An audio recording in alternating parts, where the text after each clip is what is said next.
Golpe a golpe, buenos días. Miércoles 29 de agosto de 2018. Estaremos trabajando para ustedes en la dirección general de la estación Jaime Nestar, en la gerencia de producción Wilitza Arcaya, en la producción de este espacio Jackson Vargas, Marilia García y Jessica Varela. En los controles estará César Arteaga y recuerden seguirnos en nuestras redes sociales por @RCR750 y vernos a través de rcr.tv, la radio que se ve, y quien les habla, Fran Tovar.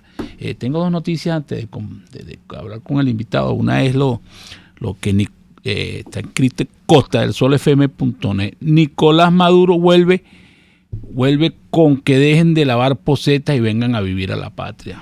Y en la misma noticia me llamó mucho la atención lo que está dentro. Dice, y lo que lava posetas en la patria de Venezuela, ¿cómo quedan? O sea, porque una insultadera a los lavadores de posetas, como que si eso es un delito, lavar posetas. Y hay unas fotos de una gente lavando baños, etcétera. Eso no, una ofendedera y una cosa. Y la otra que me llama mucho la atención es que detuvieron un comerciante en Pampán, Estado Trujillo, detenido un comerciante por presunto sobreprecio. Fíjense ustedes, en Pampán, ¿cómo se llama? Pues, ¿cómo será ese comercio?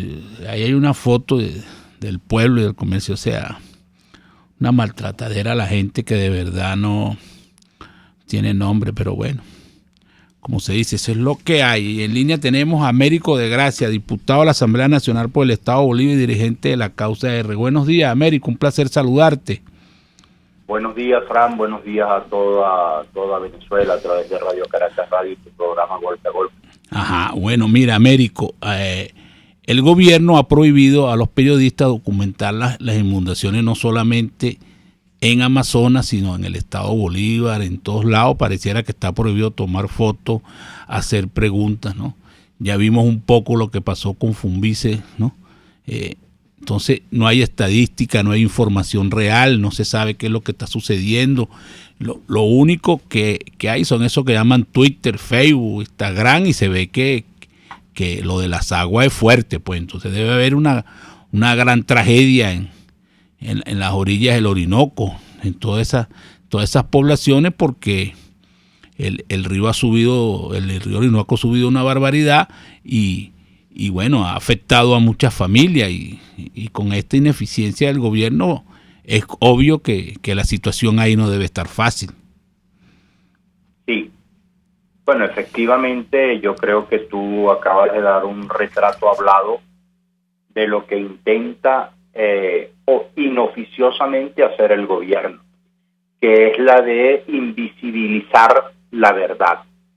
La verdad es que el estado Bolívar, el estado Amazonas, parte de Apure, de Guárico, Anzoátegui, del Tamacuro, parte de Monagas, están bajo las aguas del Orinoco, bajo las aguas del Caroní, toda vez que incluso la represa está llena y tienen que abrir las compuertas y por supuesto eso acrecienta o permite que la inundación crezca y se convierta ya en una realidad trágica para muchos venezolanos que han perdido sus hogares y sus enseres, que al abandonar su casa se las desmantelan. Esa es una lectura que le podemos dar a esto de las inundaciones. La otra lectura que yo quiero agregarle a esto de las inundaciones es que habiendo tanta agua, o sea, ya hoy la excusa no es la falta de agua ni el fenómeno del Niño, no hay electricidad.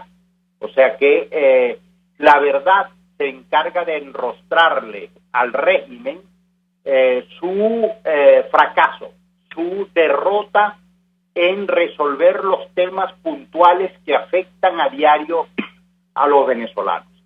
La tercera lectura que tiene esto de las inundaciones es el desabastecimiento y la escasez. Si escasez hay en Caracas, que no hay inundaciones, imagínense ustedes en Puerto Ayacucho o en Caicara del Orinoco, donde el paso entre Cabruta y Caicara está cerrado, que era la principal fuente de abastecimiento de Caicara, y la otra es entre Caicara y Ciudad Bolívar, que también está colapsada por la crecida del río Caura. Entonces estamos en una situación realmente dramática.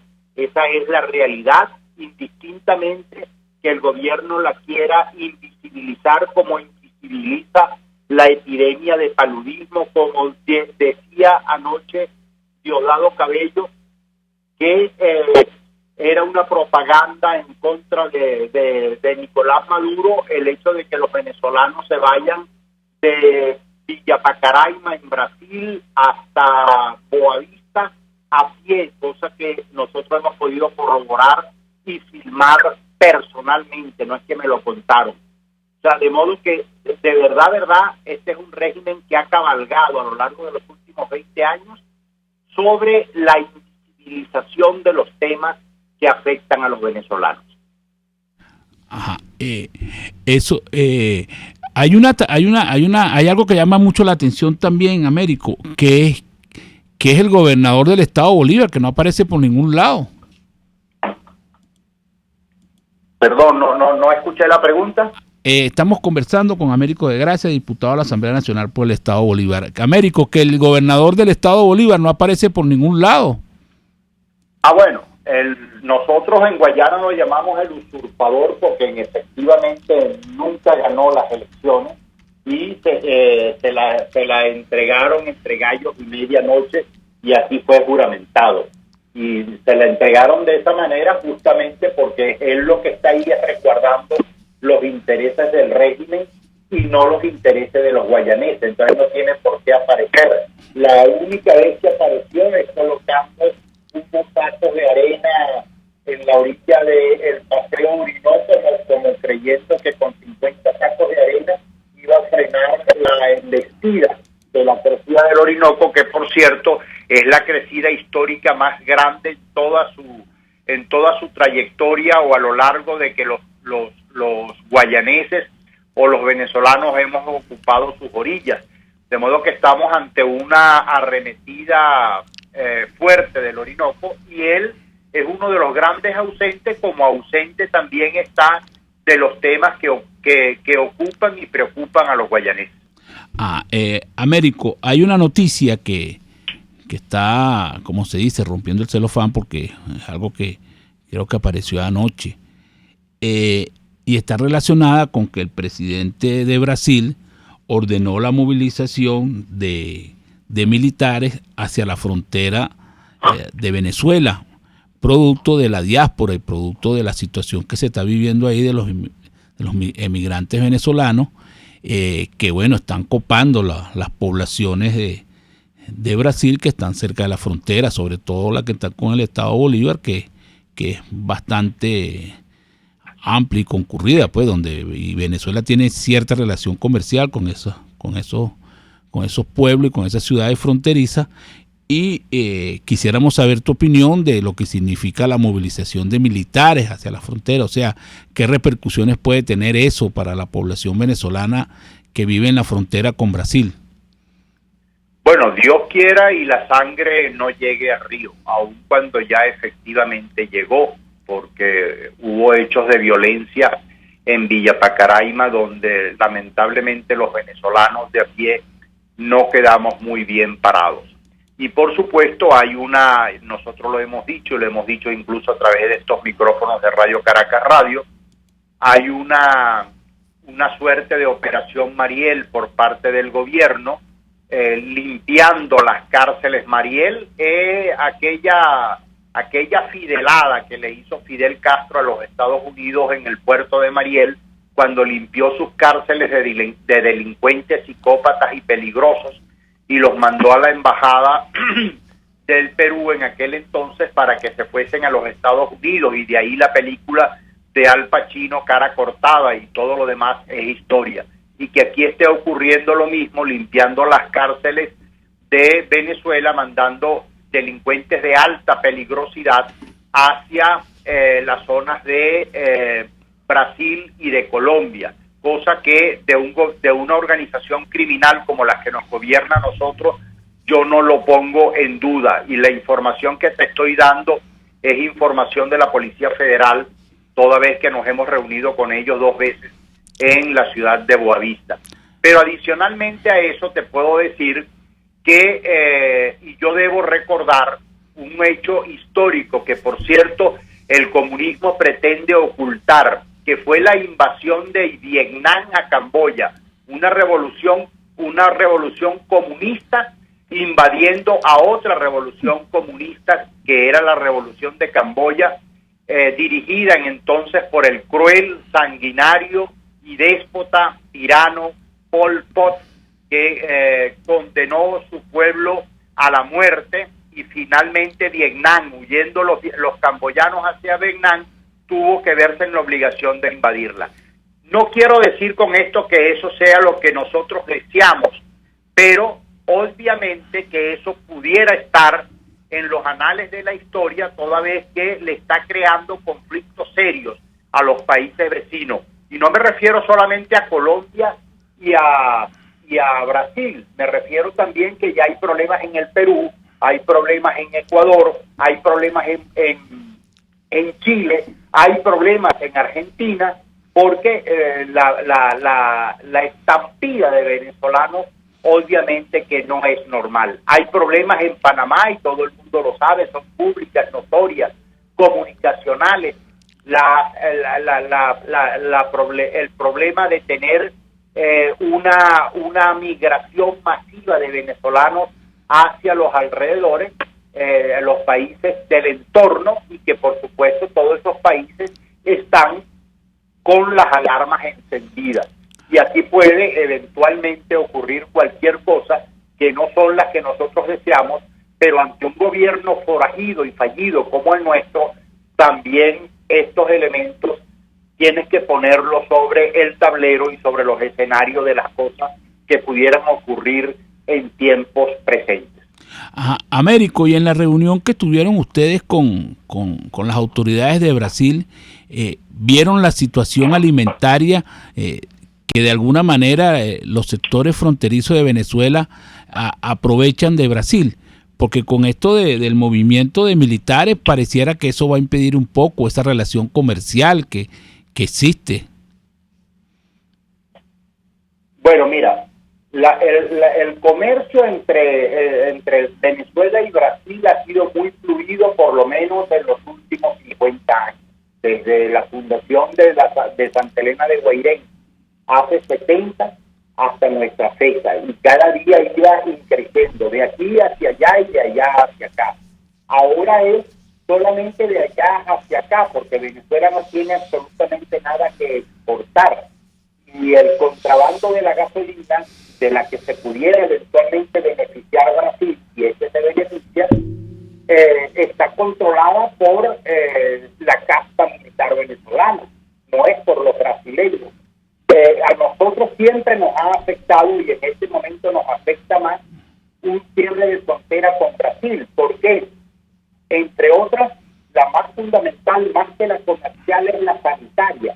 Muchas parturientas venezolanas van a parir a Villa Pacaraima, muchos enfermos renales, muchos enfermos de cáncer van a tratarse en los hospitales de Boavista para poder cumplir con este tratamiento. Muchos medicamentos son comprados en las ciudades vecinas de Brasil. Me imagino que en Colombia ocurre exactamente lo mismo. Y por supuesto, yo también debo hablar de la inmensa solidaridad que el pueblo mayoritariamente brasileño le brinda a los venezolanos. Ahora, también tenemos que entender que eso significa un colapso. Nosotros personalmente estuvimos en los hospitales de Boavista, y el drama que se ve allí de estar colapsado porque el volumen de venezolanos es superior a su capacidad. Boavista es una ciudad, para los oyentes que nos están escuchando, de 300.000 habitantes. Han llegado 60.000 venezolanos de la noche a la mañana, y por supuesto ese volumen de gente no tienen cómo atenderlos adecuada y por supuesto humanamente. O sea, humanamente eso no es posible. Y debo también decir que ACNUR, que es el brazo, digamos, para atender a los migrantes, a los que vamos a decir, esa es la que lo usan, de la ONU, está atendiendo a los venezolanos en la zona, les proveen comida, les proveen atención médica, Médicos Sin Fronteras, con quien también hablamos, y eso le ha dado un cierto respiro tanto al gobierno brasileño, a las Américo. locales, como a las Américo. nacionales. Y por supuesto, Américo. el ejército y la policía. Américo, tenemos que ir a publicidad. Y cuando regresemos vamos a seguir conversando ese tema contigo y también vamos a conversar lo relacionado con lo que planteó el presidente de la República del oro, que ahora tiene unos lingoticos de oro de 1.5 gramos, y quisiéramos saber cómo se está produciendo ese oro allá en el estado Bolívar. Nosotros vamos a publicidad. Usted escucha Golpe a Golpe por RCR 750 AM. Puedes seguirnos en nuestras redes sociales. En Twitter, @RCR750, la radio que se ve. A mitad de tarde, disfrute de una amena tertulia, acompañada del análisis preciso del acontecer nacional e internacional. La Linterna, con Diego Bautista Urbaneja. Relájese al son de buena música, participe y forme parte de este espacio. La Linterna, de lunes a viernes, a partir de las 2 de la tarde, por RCR 750 AM. Moisés Naim en Efecto Naim. Hola, soy Moisés Naim desde Washington. Conéctese a rcr.tv. También nos puede seguir por @Efecto Naim en Twitter. Y estamos en Facebook y en Instagram. Y no olvide que puede disfrutar todos los contenidos del programa cuando usted quiera, suscribiéndose a nuestro canal de YouTube. Nos vemos en la radio. Los miércoles y viernes a las 7 de la noche. Solo por RCR 750 AM. Una crónica de la actualidad. Golpe a golpe. Solo por RCR.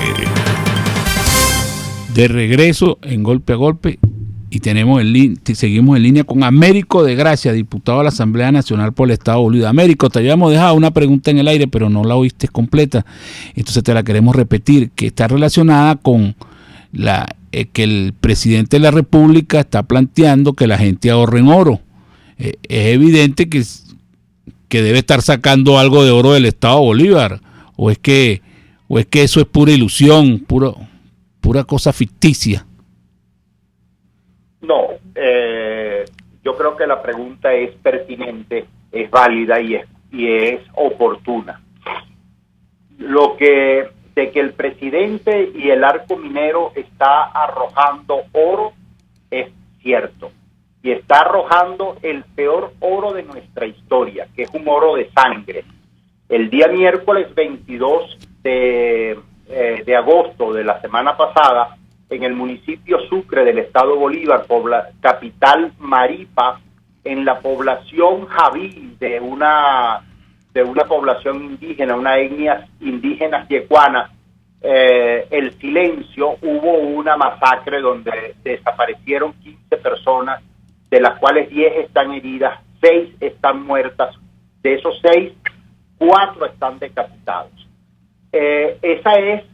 Por eso nosotros no dudamos en calificar estos oros de sangre. ¿A qué costo están sacando el oro de nuestras entrañas en un territorio que está diezmado por la contaminación, que están diezmando nuestros bosques, que los están explotando, que acaban de meter al ELN a operar en la zona para que sustituyan a los pranes que ellos mismos habían contratados para controlar el oro por los caminos verde oliva con una élite militar? Esa es la verdad. Y la otra verdad de eso es que pretenden darle liquidez a un oro apropiándose de la caja de ahorro de los trabajadores, diciéndote que te van a cambiar tu bolívar que no vale nada, cuando el pueblo venezolano no tiene capacidad de ahorro en absoluto, salvo que que los grandes testaferros del régimen que están siendo acosados y perseguidos en el resto del mundo por narcotráfico, por corrupción, por derechos humanos, etcétera, traigan sus recursos, sus dinero para Venezuela y lo puedan capitalizar en oro.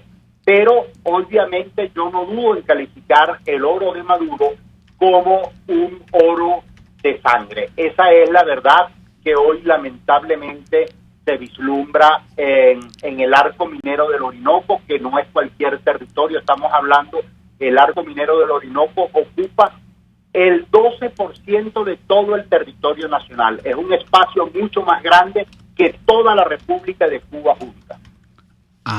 Estamos conversando con Américo de Gracia, diputado de la Asamblea Nacional por el Estado de Bolívar. Américo, en Caracas se está viviendo una situación muy difícil con el nuevo cono monetario. Primero, la confusión, y segundo, que no hay realmente billetes, no han salido a circulación cantidad de billetes importantes que permitan a la gente un manejo, digamos, cómodo de la situación económica. Bueno, si eso es aquí en Caracas, ¿cómo está esa situación allá en Bolívar, en el Callao, en Santa Elena y Guairén? Porque si aquí no han salido los billetes y las monedas, ¿con qué están funcionando allá el comercio? Bueno, te voy a decir, en el caso, vamos a ir por parte, en el caso de Santa Elena de Guairén, circula más el real, como lo llaman ellos, que es el real brasileño, que la moneda venezolana. Y los venezolanos y los comercios venezolanos prefieren el real brasileño que el bolívar fuerte o el bolívar soberano o el dólar, porque esa es una moneda que les permite a ellos capitalizarse, que les permite a ellos ahorrar, que les permite a ellos comprar y que les permite a ellos vender. De modo que eso también mételo en el balance de la pérdida de soberanía. Por otro lado, el dinero en efectivo, y por supuesto a mayor denominación, mayor costo, lo están vendiendo en el caso de Guayana hasta el 800%. Y el otro es que está circulando y están comprando, vendiendo o pagando en oro, y la gente se está capitalizando en oro, y eso también en el caso de Guayana funciona de esta manera. Y por supuesto, estos también son los efectos del madurazo, que Venezuela ha perdido poder adquisitivo y la gente anda desesperada a ver cómo hace mercado. Caracas obviamente no es la excepción, y todo lo que ocurre en Caracas, multiplíquenlo por 10 en el interior del país, entre otros Guayana, pero en el interior del país la cosa del efectivo es mucho más grave que en cualquier otra parte de Venezuela. Américo, estamos por concluir el segmento contigo y queríamos conversar, que tú nos dieras tu opinión sobre el decreto de intervención que acaba de decir, y que en cualquier momento aparecerá publicado en Gaceta, de Minerven. El presidente de la República ha decretado por enésima vez la reestructuración y la intervención de Minerven. Quisiéramos que tú nos dijeras qué opinión te merece eso, y estamos conversando con Américo de Gracia, diputado de la Asamblea Nacional por el Estado de Bolívar. Cualquier medida que tome Maduro, pónganla bajo la lupa de la sospecha. Minerven, quien la quebró, fue justamente este régimen, este gobierno a lo largo de los 20 años, no solamente de Maduro. Minerven se daba el lujo en el último gobierno de Rafael Caldera de pagar la nómina no solamente de la propia Minerven, sino de entregarle oro en efectivo al Banco Central de Venezuela con las normas del Banco Central de Venezuela de entonces, y adicionalmente a eso pagar la nómina de Alcasa, que siempre fue una empresa de aluminio deficitaria. Por otro lado, Minerven está bajo las aguas, pero no por la inundación del río Orinoco ni de ningún otro río, sino porque eso es una empresa de minería de galerías, y todas esas galerías las hicieron perder. Y el tercer elemento en relación al caso de Minerven es la muerte del exdiputado Aldrin Torres y de su pareja, quienes fueron secuestrados y asesinados el mes de mayo pasado en Ciudad Bolívar, y que la denuncia bandera de de ese diputado del PSUV, Aldrin Torres, o exdiputado, era justamente cómo el régimen se había arruinado a Minerven para favorecer las cianuradoras que generalotes han montado en torno a la misma. De modo que yo dudo de que Minerven pueda ser recuperada, y si es recuperada, ¿a qué costo es recuperada? ¿Y quién la va a recuperar? ¿Quién va a invertir para salvar las galerías que están inundadas, y dentro de las galerías todos los equipos que se inundaron y lamentablemente se perdieron de manera que profesa como un plan para arruinarla y favorecer a las mafias del oro en el estado de Bolívar? Bueno, Américo, fue un placer tenerte en el programa. Esperamos seguir Muchas contando gracias, contigo, Fran. Igual, y nosotros vamos a publicidad. Ni de suerte, ni de gracia, ni de pecho. Es Golpe a Golpe. Puedes seguir nuestra programación a través de rcr.tv, la radio que se ve. El siguiente espacio educativo está dirigido a niños, niñas y adolescentes. RCR presenta Todo se puede, una producción nacional independiente de Mayra Prado, certificado número 16923. El cambio es acción. Muévete por tu salud. No tienes excusa. Tú puedes. Forma buenos hábitos con humor. Que sean sanos, que sean activos, que sean felices. Son algunos de los deseos que como padres, amigos o miembros de familia tenemos para los niños. Para quienes somos padres, sabemos que esto inicia con su educación.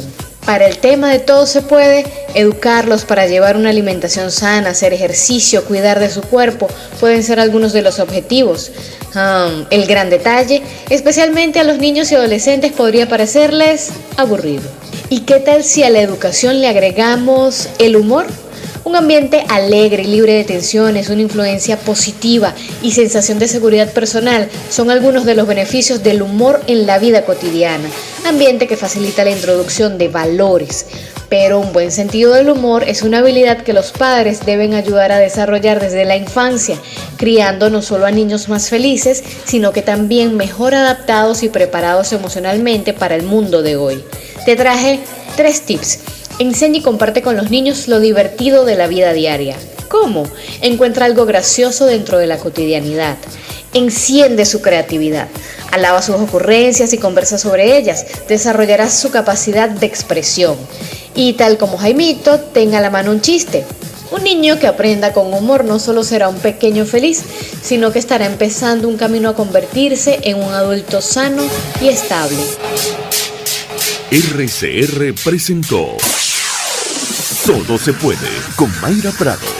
Síguela por Twitter, @todosepuedenet. Una producción nacional independiente de Mayra Prado, certificado número 16923.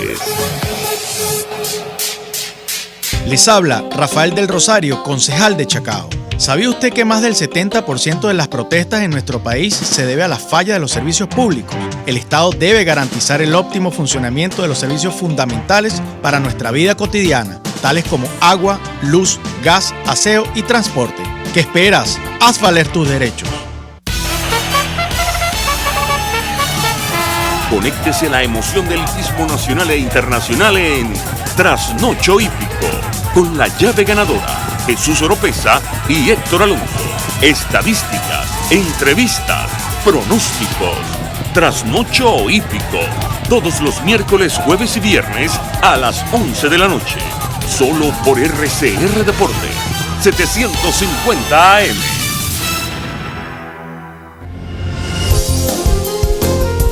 RCR 750 AM, porque lo bueno une.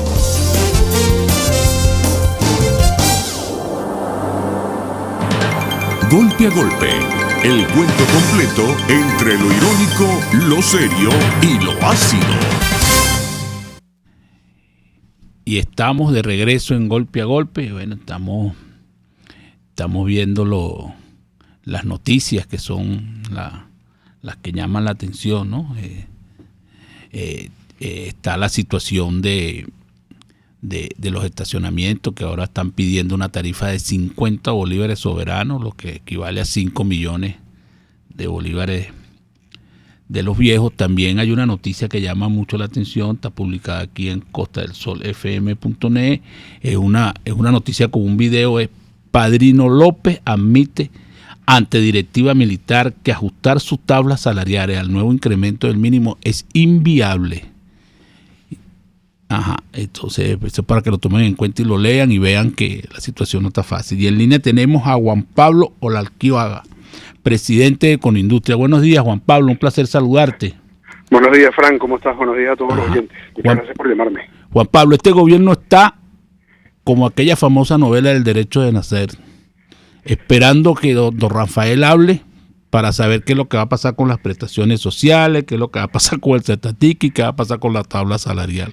Y lo otro que yo quiero decir a favor tuyo es que tú fuiste, si no el único, uno de los poquísimos personas, dirigentes importantes que dijo que estas medidas de arrancada no estaban en el camino indicado para la recuperación económica del país. Ahora hay un poco de economistas recogiendo velas, etcétera, porque al principio dijeron, bueno, el librito indica que la economía se tiene que hacer eso, etcétera, etcétera, y entonces que la liberación del dólar, y ahora están recogiendo velas porque el gobierno, como dice, los dejó guindados la brocha todo. Bueno, tú fuiste uno de los pocos que dijo esto al principio de arrancada, pues casi el mismo día, mira, esto no va para ningún lado. Bueno, que fíjate que yo creo que hay dos grandes problemas, Frank, en la economía venezolana, más allá de tener unos gobernantes que sobre los cuales cae una enorme desconfianza que se ha derivado pues de toda una serie de acciones que muchas son comprensibles, y tú comprendes que lo que buscan es generar un país en el cual la economía centralizada, es decir, aquella que es absolutamente controlada, es la que puede imperar. Uno puede estar en desacuerdo con eso, como de hecho yo lo estoy, pero uno puede comprender que son medidas orientadas hacia eso, ¿no? Pero hay otras medidas que simplemente no tienen sindéresis, ¿verdad? Entonces, ahí en esa combinación, pues uno, entre esas dos cosas, uno va consiguiendo toda gama de grises, ¿no? Ahora bien, si bien tratas de tener una economía centralizada, o si bien se tuviese una economía liberal, o se propendiese a una economía liberal, en Venezuela hay dos grandes problemas en este momento que cualquiera de las dos tendría que afrontar. El primer problema es el problema de la inflación, ¿no? La inflación derivada de ese enorme déficit fiscal, ese enorme sobregiro que tiene en su cuenta el gobierno, y que al no tener con qué cubrirlo, pues lo cubre con la emisión, con la monetización, o lo que se llama comúnmente la emisión inorgánica de dinero, ¿no? Y eso pues crea unos niveles de inflación muy muy grandes, ¿no? Ese problema no fue abordado de forma alguna por las medidas que tomó Maduro, y más bien lo que hizo fue totalmente lo contrario. Pese a haber reconocido que el déficit era un factor importante, por primera vez reconoció que el déficit existía y que tenía que tomar acciones sobre ello, al punto en el cual dijo que él iba a ser prusiano en llevarlo a cero. Pero todas sus acciones fue para hacerlo crecer, así que fue absolutamente incongruente, ¿no? Ese problema, en la medida que no se aborde, pues va a ser un problema que nos va a estar empobreciendo, que nos va a estar descapitalizando, que va a estar causando unos desajustes, unos desequilibrios en el bolsillo de las personas, de las empresas y del país, ¿no? Ese es el primer problema. Y el segundo problema es un problema de divisas, de ingreso de moneda fuerte, ¿no?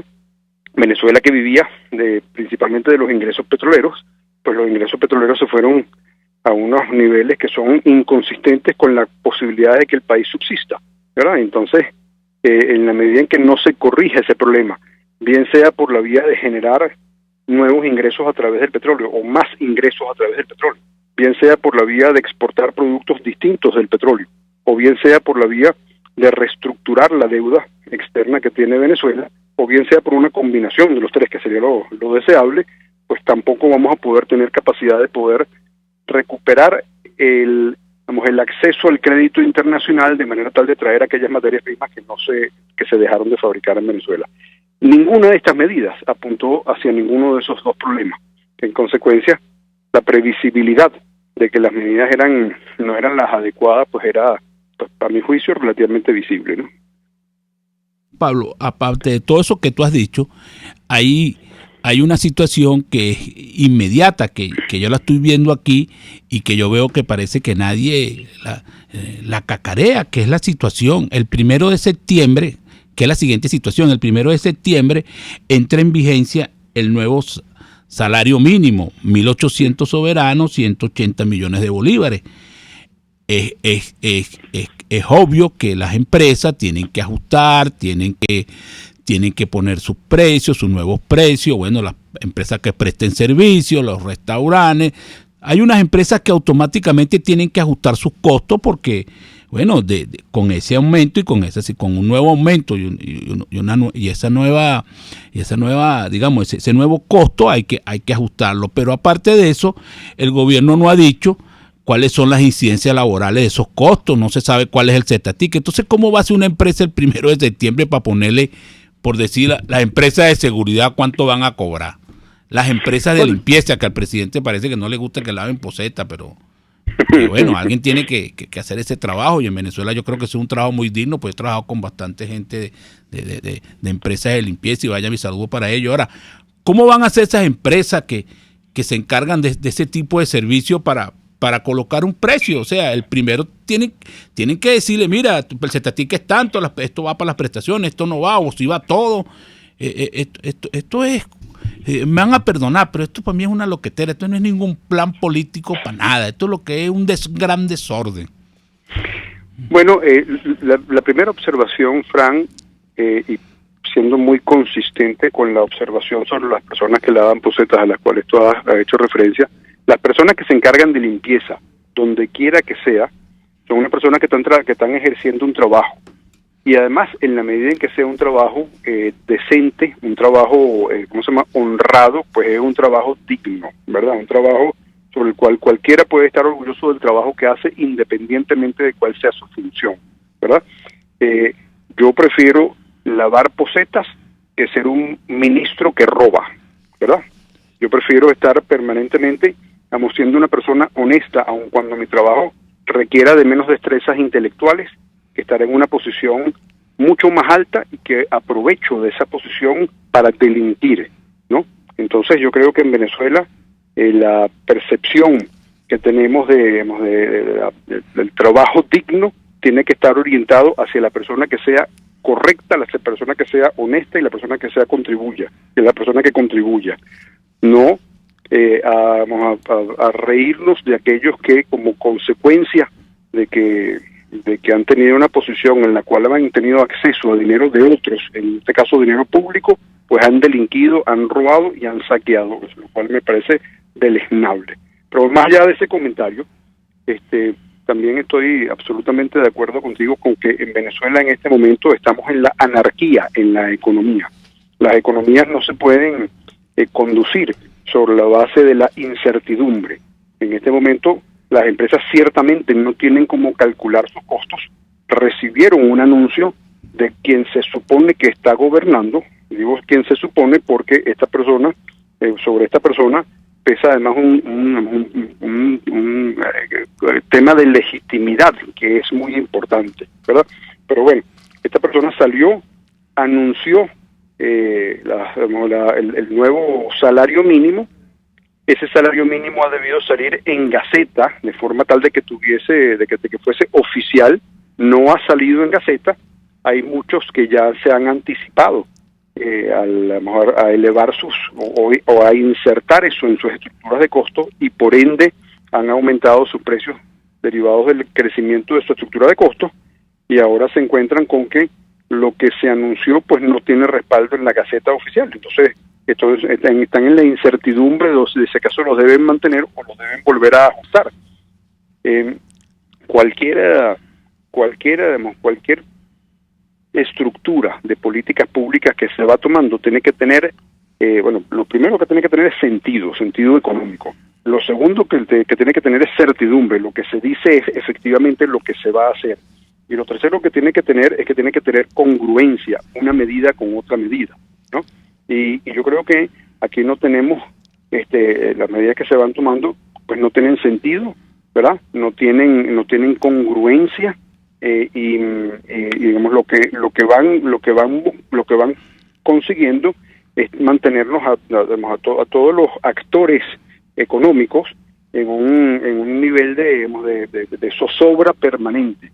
En la zozobra permanente no hay inversiones posibles, en la zozobra permanente no hay estabilidad de empleo ni estabilidad de producción, en la zozobra permanente no hay estabilidad de precios, y eso es lo que estamos enfrentando. Por ende, el repetir permanentemente para que, digamos, aquellos que no están convencidos se terminen de convencer de que no es con unas personas que no saben lo que están haciendo, que carecen de las competencias como para, vamos, asumir las responsabilidades que tienen en sus manos como para poder entender cómo se maneja la estructura de la economía. No es con esas personas que la economía se va a equilibrar, no es con esas personas que la economía se va a poder, digamos, que se va a poder estabilizar y que va a poder propender a unos niveles de crecimiento y por ende de búsqueda de prosperidad para los ciudadanos. Tenemos que tener unos actores que sean distintos.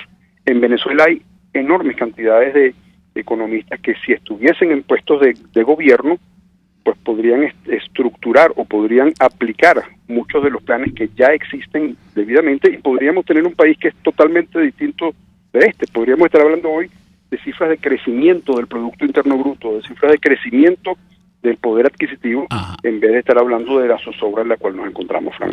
Estamos conversando con Juan Pablo Blanquiaga, presidente de Conindustria. Juan Pablo, y hablando de cifras, ¿cómo ha repercutido esto en el gremio que tú tienes? ¿Qué cantidad de empresas se han visto afectadas, han cerrado, están por cerrar, se encuentran en estado de quiebra? Porque esta situación ha generado una serie de inconvenientes desastrosos para muchas empresas. Bueno, yo te diría que es muy pronto como para saber cuál es el resultado de estas últimas medidas que se pasaron el viernes 17 de agosto, ¿no? Ciertamente el sector industrial está trabajando en forma agregada al 23.5%, lo cual es extraordinariamente bajo, históricamente bajo, peligrosamente bajo, porque empresas que están trabajando en forma agregada al 23%, pues su capacidad de poder generar suficiente facturación como para poder pagar su nómina y poder reponer inventario, pues es dudosa. Absolutamente imposible reponer maquinaria, absolutamente imposible comprar nueva maquinaria o pensar en crecimiento, ¿verdad? Ahí en la última encuesta de coyuntura nos dimos cuenta de que cuando les preguntamos a las empresas qué tipo de inversiones han realizado a lo largo del año 2018, la gran mayoría, no recuerdo exactamente la cifra en este momento, pero la gran mayoría dijeron que no habían hecho inversiones más allá de haber repuesto inventario, ¿no? Lo cual, pues en realidad no significa una inversión, lo que significa es una reposición, ¿verdad? Aquellas que habían mantenido su infraestructura eran relativamente pocas, hay muchas que ni siquiera están manteniendo su infraestructura fabril, es decir, manteniendo a tono sus máquinas o manteniendo a tono sus instalaciones, con lo cual te das cuenta que el nivel de deterioro que se va produciendo es muy grande, ¿no? Así que el resultado de tener unas políticas económicas, vamos, incongruentes, es que tú tienes un país que se va destruyendo. Juan Pablo, tenemos que ir a publicidad. Cuando regresemos queremos conversar contigo ya un poco más de Conindustria, porque es el final del segmento, el final del programa, y queremos conversar un poco contigo qué van a hacer ustedes, que si tienen planteada alguna reunión de carácter urgente en Conindustria para ver si vuelven a plantearle algo al gobierno, subirle unos documentos, porque ya de eso ustedes tienen bastante, pero bueno, como tú dices, este es el país en que estamos y este es el país que tenemos que trabajar. Estamos conversando con Juan Pablo Blanquiaga, presidente de Conindustria, y vamos a publicidad. Usted escucha Golpe a Golpe por RCR 750 AM. Sintonícenos a través de Periscope, @RCR750, la radio que se ve. ¿Buscas cauchos para tu carro, camioneta, picote o camión? Acércate a la Cauchera Fran Luis, donde tienen el que buscas al mejor precio y con insuperables promociones. Cauchera Fran Luis al final de la Avenida Baral, pasando la estación de servicio, teléfono 0212-481-1752. Cauchera Fran Luis, tu mejor opción. En RCR somos vanguardia. Toda la programación de tu RCR también la puedes seguir a través de la internet. Audio y video en tiempo real. Noticias y mucho más. No te pierdas ni un segundo de nuestra programación. No hay excusa ni cadena que valga para que dejes de escucharnos. Ingresa a rcr.tv, la radio que se ve.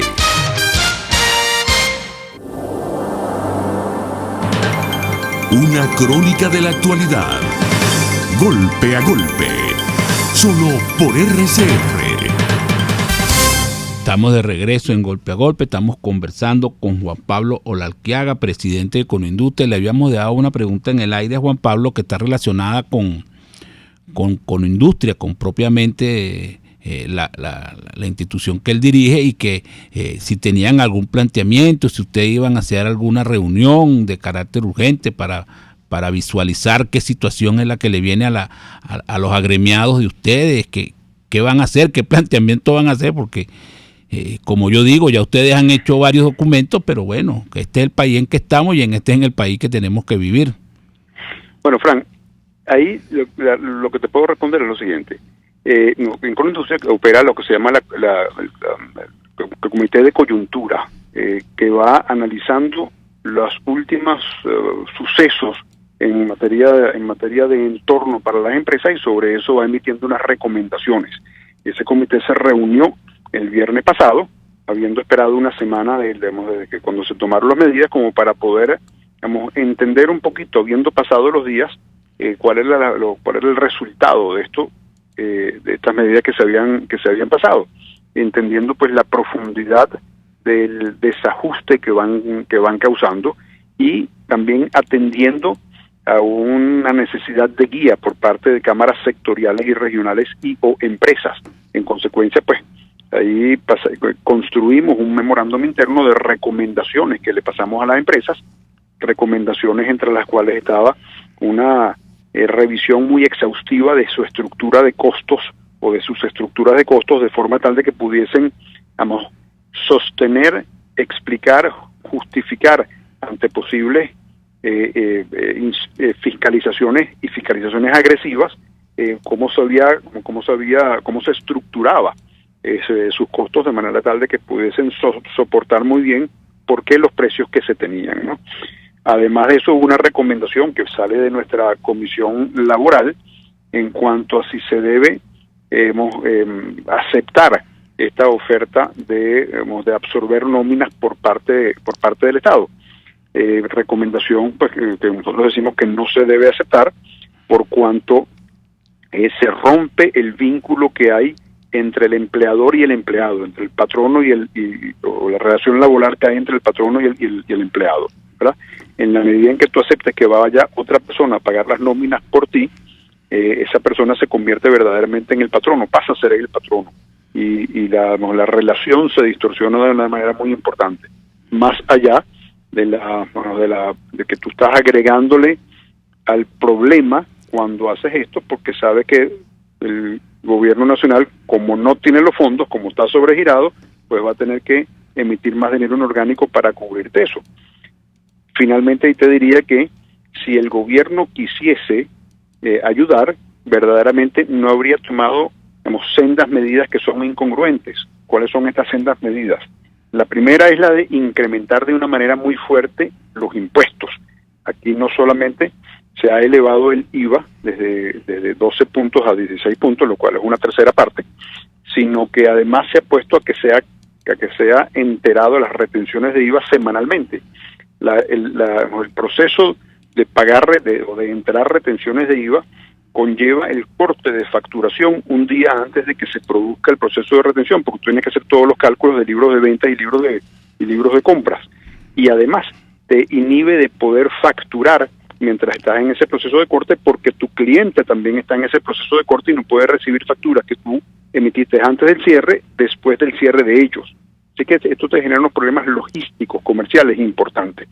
Si a eso le sumas el que ahorita se va a cobrar un impuesto sobre la venta nuevo, que se dice es un anticipo del impuesto sobre la renta, pero te lo van a cobrar como un porcentaje sobre ventas, que también te grava de una manera, te pecha de una manera muy importante. Y además el impuesto a las transacciones financieras, pues te das cuenta de que el Estado lo que está buscando es sacarte plata de unas empresas que llevan 5 años en una economía muy contractiva, una economía que ha venido disminuyéndose muy fuertemente, y por otro lado te está diciendo que te va a pagar la nómina. Entonces, si el Estado verdaderamente quisiera ayudar, habría dicho, bueno, yo te voy a eximir de los impuestos que te estoy causando durante estos 3 meses, hasta por el monto de las nóminas que te estoy incrementando. Con lo cual tú ves que el Estado lo que está buscando es hacer una transferencia de patronos mientras va buscando que la empresa no se pueda sostener. Con lo cual es muy visible que lo que está buscando es que asumir el control de las empresas que hasta ahora no ha podido asumir. Por ende, la recomendación es no seguir esta oferta que han tenido de ¿cómo se llama? De que se pague las nóminas. Bueno. Ese tipo de cosas las hemos dicho desprendidas de estas comisiones a fin de poder apoyar a las empresas. Bueno, Juan Pablo, fue un placer tenerte en el programa. Hemos conversado con Juan Pablo Larquiaga, presidente de Conindustria, y nos hemos enterado de muchísimas cosas, muchísimos más problemas de lo que conocíamos, y será hasta mañana.